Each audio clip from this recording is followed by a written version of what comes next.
بەخۆشی ئاراسی مام غەفوری و کاکە هەرمانی حاجی بەکری خۆشەویستە.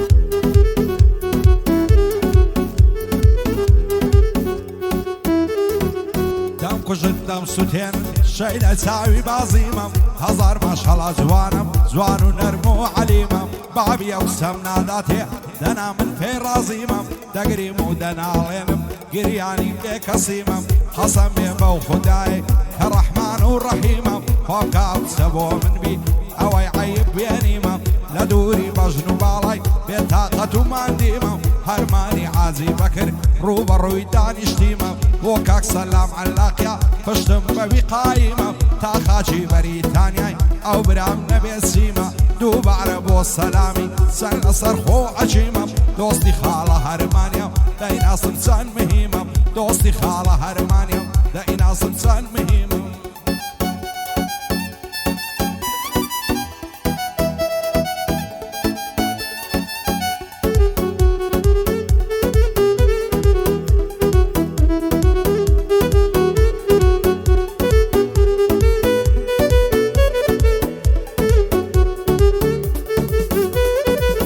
هەزار ماشەڵا جوانم ئەو بەو بەشت و باڵای لە دینی وەرجەڕاوم یار بەو سەر و سیمای دەست هەڵناگرم لە ماڵای سوێن بە زاتی ئەو خوای خواکات و ماچم داتێ لەو سەر کۆڵمان تەڵای دەڵێمە یاری چاومەست بۆچی لە ژوانم نای ناوێری بێتە دەرێ لە ترسی بابە و دایە دەیانەوێ بە زۆری مارێکەن لەو کابرای گەرنە بەدڵ مارێکە سەد نەحلەت دە و مەلای ئاراسی مام غەفوری دانیشتم لەو پەنای منە ئاراسم خۆش دەوێ بۆ من سێبەر و سای هەرمانی حاجی بەکر سڵاو لەو ڕازای ئەحمەدی مام ئەشرەفی دڵخۆش بێت لەو دنیای بەدڵ یادیان لێ دەکەم بە یادی ئەو دوو برای بۆ گدۆی عەیشورتەیە بەرز بێ بلەو پای کاگەڕ شەدی مۆبایل دڵخۆش بێت لەو دنیای.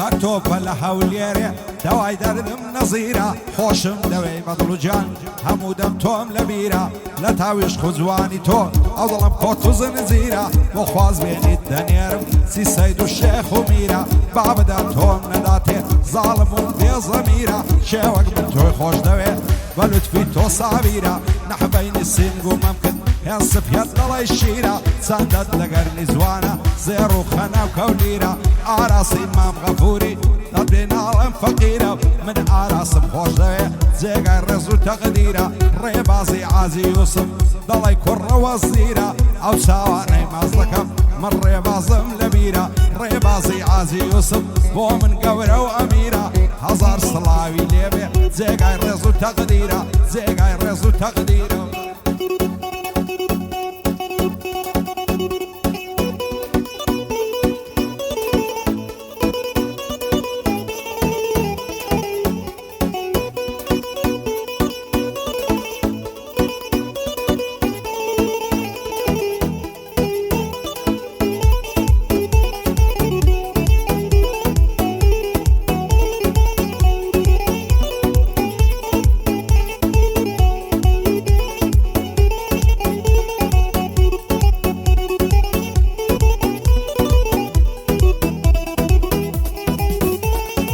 خۆشترین کاتی ژینم ئەو کاتەی تۆ دەبینم دڵدارم خۆشەویستم فیدات بێ هەموو ژینم دەست هەڵناگرم لە ماڵات لەسەر تۆ بڕژێخینم خۆشم دەوێ بەدڵ و ژیان سوێن بە ئیمان و دینم وەرە دەستم دەستۆکە ساڕش کە زام و برینم هەموو شەو یادت دەکەم بە چاوی پڕاسرینم ئاوات و ئارەزوومە تۆ ببیە هاوسەرینم بتکەمە خانمی ماڵێ لاکت پێڕاژینم خوا دەکا ماڵای تۆمبی لە باشتی بەرین وەکو فەرهادی شێوان شێت شەیدای شیرینم یانەوە کاکە مەمێ عاشق بە خات و زینم دڵدارم خۆشەویستم شەیدای دوو چاوی شینم ئاراسی مام غەفوری دۆست و برای شیرینم هەرمانی عازی بەکرد زۆری لێ ڕادەبینم مادەم مەحمەد لێرەبی واز ناکەم غەمژینم بۆ هیوای مام یوسفیم مەرجی کوڕەکان نەبینم لەگەڵ عەمەر ڕەواتی بەسەر بەرزی بدبینم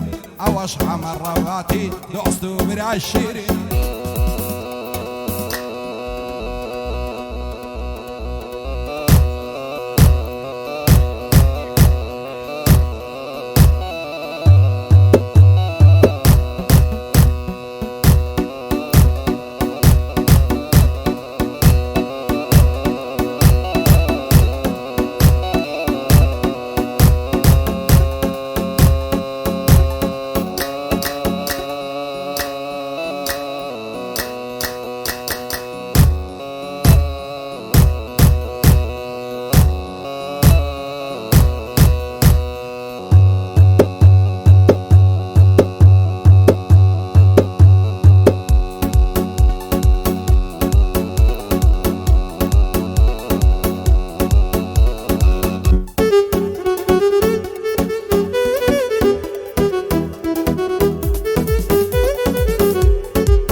باسی پیاوی شێردەکان باڵای بەرز و ڕێک و جوان چەندی لەگەرنی جوانە دڕویا قوت و مەرجان ئەگەر ڕۆژێ نەیبینم دنیام لێت دەبتە زیندان دەست هەڵ ناگرم لە باڵای بەهێندە سوێند و قورعان دەڵێم ماوێزانت بم وام لێ مەکە بێ پەیمان ئاوات و ئارەزوومم تێردا بنیشی شان بەشان کەینێ قەولم پێ دەدەی چاوەڕوانم چاوەڕوان هەزار خۆزگەم لەو قەسەی لیمۆت دەگرێ بە چەنگان بێزار بوومە تاکوکەی غەم و مەینەت و گریان چاوەڕێی ئەو ڕۆژەیمم تۆ بێتە لام بەسەردان تێرد لە ئامێز بگرم ماز بکەم سەری کوڵمان ئاراسی مام غەفوری دانیشتی نەشان بەشان ئەویش هەر دۆستی تۆیە بارەکەڵڵا کاکەرمان بۆ هەرمان و ئاراسیا بارزان لێیدا بەقامکان لە خۆشی ئەو هەرمانەی دەیڵێم وەک عەلی خەندان ئاراسی مام غەفوری جوانی بۆ دەڵێم ئەلعان هەرچێ دش بە ئێوەیە بمری و بچێتە قەبرستان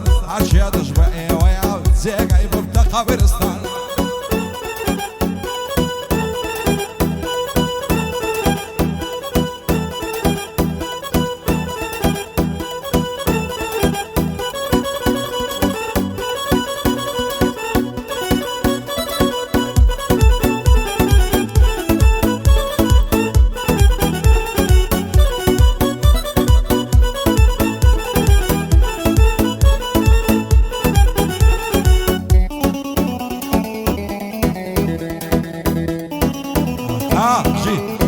يا هلا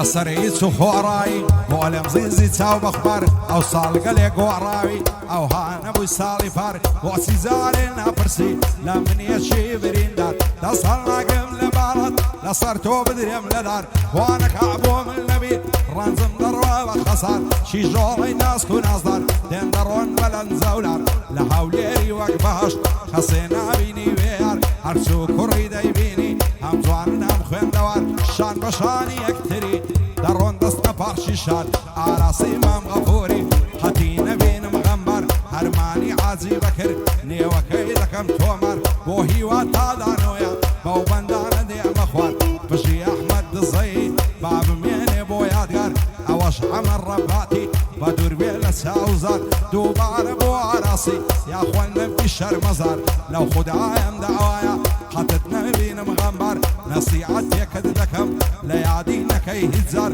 حەت بۆ کەسی بێگانە پشت نەکەیتە کەس و کار نەکەی دۆستاتی بکەی لەگەڵ هەستت لەم لیکەم بێتای نەزم شەوێ حەدم لە قەدداڵێ لە وەعدە شیرن خەوێ خاچی ئازادیم نەنێ بەبێ باڵات نامەوێ دەڵی کۆترە باریکەی نیشتوی ئەلێرە و لەوێ پایەدار بێ کاگارەست سەردادنم لەگرەوێ ئاراسی مام غەفوری حەزای لەو چاوم کەوێ بە یادی یامورخانی زانیم زۆرت خۆش دەوێ چونکە کچی جەنابتا لەو ژیانێ سەرکەوێ ئەو لەگەڵ کاک